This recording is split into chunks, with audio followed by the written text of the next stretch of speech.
তিনি বলছেন যে আব্বাস সিদ্দিকী নওশাদ সিদ্দিকীর ঘুম ছুটিয়ে দেবো। আজকে বেলা 11টা পর্যন্ত আমি ঘুমিয়েছি, কেন জানেন? কাজে না, মানে শুক্রবার উঠেছি 11টার সময়, ব্রেকফাস্ট করেছি, ফ্রেশ হয়েছি, নামাজে গিয়েছিলাম। একটা কথা বলবো, আমি সরকার সাহেবকেও চ্যালেঞ্জ করেছি, 6 মাস আইএসএফ এর নাম নিয়ে এরা ছেড়ে দিক, রাজনৈতিকভাবে এরা দেউলিয়া হয়ে যাবে, এদেরকে কেউ খুঁজে পাবে না। লেফট ফ্রন্ট, কংগ্রেস, আইএসএফ, আরো যে সমস্ত ছোট বড় রাজনৈতিক দলগুলো আছে তাদেরকে নিয়ে করতে হবে, অন্যথায় একা লড়তে হবে। একা লড়ে যতটা ক্ষমতা আছে বিজেপি তৃণমূলকে আটকাবো, একদম স্পষ্ট বলছি। আমরা চাই সম্পূর্ণরূপে পশ্চিমবাংলাতে বিজেপি তৃণমূলকে গণতান্ত্রিক প্রক্রিয়ায় বিদায় জানাবো, সেই জন্য ঐক্যবদ্ধ হওয়ার জন্য আহ্বান জানাচ্ছি। আবারও আহ্বান জানাবো আপনাদের বলে বিমান স্যারকে, আবারও আহ্বান জানাবো, কংগ্রেসকে আহ্বান জানাবো, যাতে করে এই সময়ের দাবি, মানুষের দাবি, একদিকে 2022-এর টেট পরীক্ষার্থীরা তারা মেধার ভিত্তিতে তাদের ইন্টারভিউ নিয়ে নিয়োগ দেওয়া হোক, তার দাবি তুলতে পারছে না। 7 SLST মাদ্রাসার নিয়োগ হচ্ছে না, গ্রুপ ডি মাদ্রাসায় 14 বছর পরে নিয়োগ হতে চলেছে, মানে হবে কি বিশ্বাস নয়। স্কুলগুলোতে শিক্ষকরা, স্কুল বন্ধ হতে চলেছে, ছাত্র আছে, স্কুল আছে, শিক্ষক নাই। এই যে দুরবস্থা, এই মব লিঞ্চিং এর শিকার হচ্ছে মুসলমানরা, পিছড়ে বর্গের ST SC কোটাতে নন ST SC-রা চাকরি করে নিচ্ছে, ওবিসি নিয়ে নাটক হচ্ছে। এই যে একটা হচপচের মধ্য দিয়ে রাজ্য চালাচ্ছে, নাটক হচ্ছে, আর মানুষের মাথার উপরে ঋণটা বেড়ে যাচ্ছে। 2011-12 সালের দিকে একজন ব্যক্তির, পশ্চিমবাংলার নাগরিকের মাথার উপরে 11-12 হাজার টাকা ঋণ ছিল, আজকে দেখুন প্রায় 70,000 টাকা হয়ে গিয়েছে। তাহলে এই যে বেড়ে যাচ্ছে, আর নেতারা যে সাইকেল, ভাঙা সাইকেল নিয়ে ঘুরতো, সে এখন স্করপিও ফরচুনার নিয়ে ঘুরছে। যে একটা বিড়ি 3 বার খেত, সে এখন এত বড় সিগারেট খাচ্ছে। মানে ব্যাপারটা বুঝতে হবে, এত বড় সিগারেট আছে তো নাকি আবার নালায় করবে, মানে বড় বড় সিগারেট খাচ্ছে। আর বললি তো আমার দোষ, আবার কিছু বলে ফেলে রাগ হয়ে যাচ্ছে অনেকে। ভালো যাক, ভালো আমাকে নিয়ে ভাবছে, এটা মানুষকে বলবে, একটা বিধায়ককে নিয়ে ভাবছে, মানে বুঝতে পারবেন সাধারণ মানুষকে বলবো 10টা নওশাদ সিদ্দিকী তৈরি করুন, 20টা নওশাদ সিদ্দিকী তৈরি করুন, সরকার অন্যায় কাজ করতে ভয় পাবে। দেখ, সেই জন্য আমরা বারবার শরণাপন্ন হচ্ছে এই ধরনের একটা বড় জোটের জন্য। যদি না জোট করে, তবে আশা করছি জোট করবে না, এর কোনো প্রশ্ন আসছে না, তারপরেও বলবো শেষ হতে আছি আমরাই, সেই বিজেপি তৃণমূলকে আটকাতে হবে। তাহলে কি নেপালের মতো গণউত্থান দরকার এই রাজ্যে দুর্নীতিগ্রস্তের বিরুদ্ধে?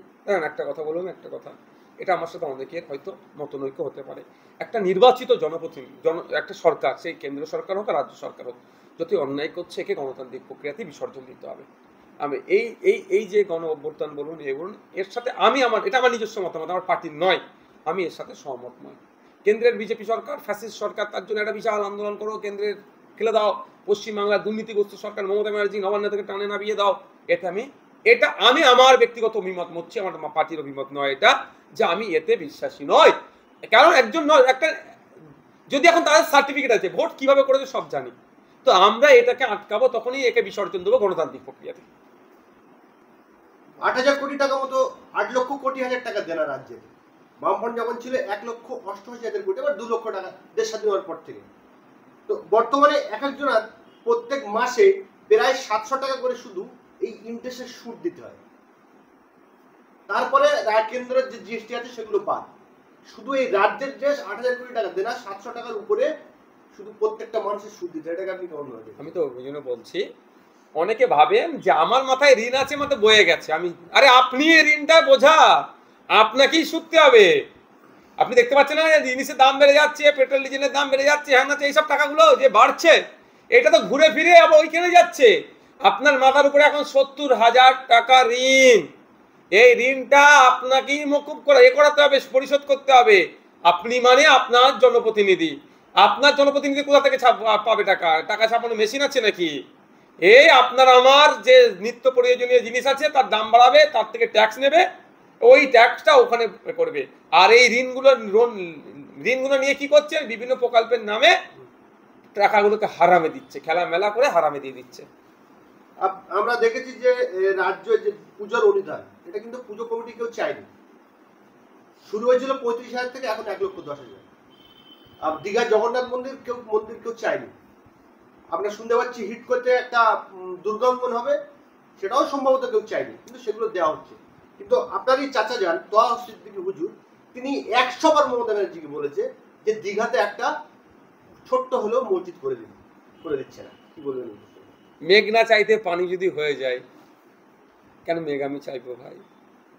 আপনার ভোট যখন আমি পেয়ে যাচ্ছি বিজেপির ভয় দেখিয়ে, বিজেপি চলে আসবে, শুভেন্দু তুমি একটু বেশি করে চিৎকার চেঁচামেচি করিস তো, ওই চিল্লাচ্ছে একটু ভয় ভয় খাইয়ে দিবি তো। দিলীপ বাবু তুমি একটু করে দিও তো, একটু বকে দিও তো ওদেরকে। সুকান্ত বাবু তুমি একটু করে দিও তো। এই গল্প শুনিয়ে মুসলমানদের ভয় দেখিয়ে দিচ্ছে। মুসলমানদের না চাইলেও ভোট ঘুরে ফিরে যে মুসলমানদের, দেখতে পাচ্ছেন না? এই যে দেখবেন সোশ্যাল মিডিয়ায় অনেকে তৃণমূলের হয়ে ওকালতি করছে, অনেকে অনেক খারাপ ভাষা রাগেতে বলে, আমি বলবো বলবেন না, অনুরোধ করছি। অনেকে বলে চটি চাটা হ্যান ত্যান, ব্যাপারটা অনেকে সবাই চটি চাটা নয়, অনেকে ভয়ে তৃণমূলের হয়ে ওকালতি করে। সবাই টাকা পায় না তৃণমূলের কাছ থেকে, অনেকে ভয়ে উপযাচক হয়ে তৃণমূলের হয়ে কথা বলে, কারণ বিজেপি নাকি চলে আসবে। বিজেপি আসবে না, বিজেপি আসার জায়গা নাই। আজকে কালকে যদি ভোট হয়, স্বচ্ছভাবে ভোট হয়, বিজেপি 50টাও সিট পাবে না। আর তৃণমূল কোথায় নেমে আসবে খুঁজে পাবেন না। বিরোধীরা এমন জায়গায় দাঁড়িয়েছে, অবিজেপি অতৃণমূল শক্তি। মানুষ, হিন্দু সমাজের মানুষ যারা বিজেপিকে ভোট দিয়েছে তারা বুঝতে পারছে হে ভোট হিন্দু খাতরে মেয়ে বলে নিজের গদিটাকে বাঁচাচ্ছে এরা, আসলে ওদের গদি খাতরে মেয়ে। আর মুসলমানরা বুঝতে পারছে বিজেপির ভয় দেখিয়ে শুভেন্দু বাবু একের পর এক বাজে মন্তব্য করে বেড়াচ্ছে, তার বিরুদ্ধে কেন ব্যবস্থা গ্রহণ হচ্ছে না? কৌস্তব বাগচির বিরুদ্ধে কেন ব্যবস্থা গ্রহণ হচ্ছে না?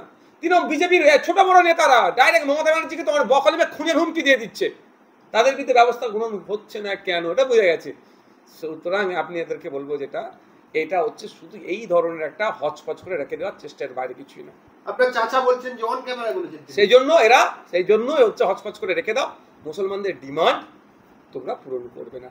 একটা ছোট্ট উদাহরণ দিচ্ছি, মসজিদ নতুন করে করতে বলেছে, করেনি, এটা তো বিতর্ক। তো আলিয়া বিশ্ববিদ্যালয় টু টাইপের গ্রান্ট হয়, একটা স্যালারি গ্রান্ট, একটা আদার্স গ্রান্ট।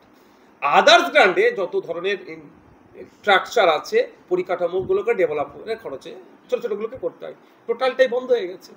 এদিকে 5,600 কোটি টাকা minority affairs and Madrasa education ডিপার্টমেন্টের এই বছরের বাজেট দিচ্ছে না কেন, এটা বুঝতে হবে। মাদ্রাসা 614টা মাদ্রাসা, তৃণমূলের আমলে কটা মাদ্রাসা করেছে? হাই মাদ্রাসা, সিনিয়র মাদ্রাসা দেখাতে পারবেন আপনি? সে 10,000 শূন্য পদে ডাস্টার নেই। আমি একটা ভিডিও আপলোড করেছিলাম, দেখেছিলেন আপনারা? বাথরুমের অবস্থা দেখেছেন? বয়েজ টয়লেট, আমাদের গার্লস টয়লেটে আমার যাওয়ার অধিকার নেই, যেতে পারিনি ওই জন্য, কাউকে দিয়ে ভিডিও করাতে হবে কোনো সময়। বয়েজ টয়লেটে আমি ঢুকেছিলাম, দেখেছিলেন কি অবস্থা, দুরবস্থা।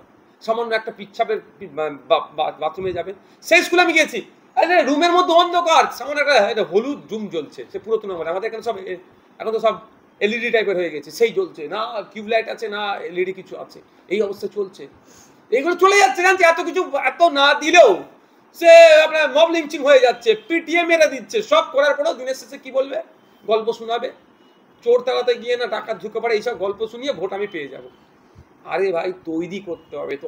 জানকে 100 বার কেন বলতে লাগবে? বলতে লাগতোই না।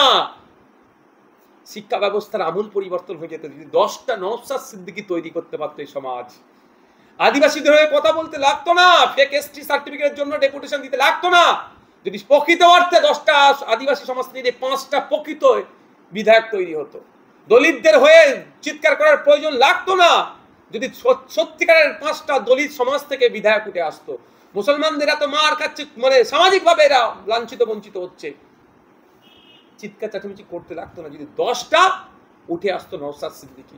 তাই সময় এসছে, এখন অনেক যা চিৎকার চেঁচামেচি করছেন তাদেরকে বললো, ঠিক আছে দেখি কত আপনারা চিৎকার চেঁচামেচি করছেন। 2026 সাল যখন আসবে, 10টা নওশাদ সিদ্দিকী, 5টা আদিবাসী থেকে, 5টা দলিত থেকে, 10টা মুসলমান থেকে, এই ধরনের 20টা নওশাদ সিদ্দিকী তৈরি করার জন্য আপনারা কতটা সহযোগিতা করেন, আমিও তখন দেখবো। আপনার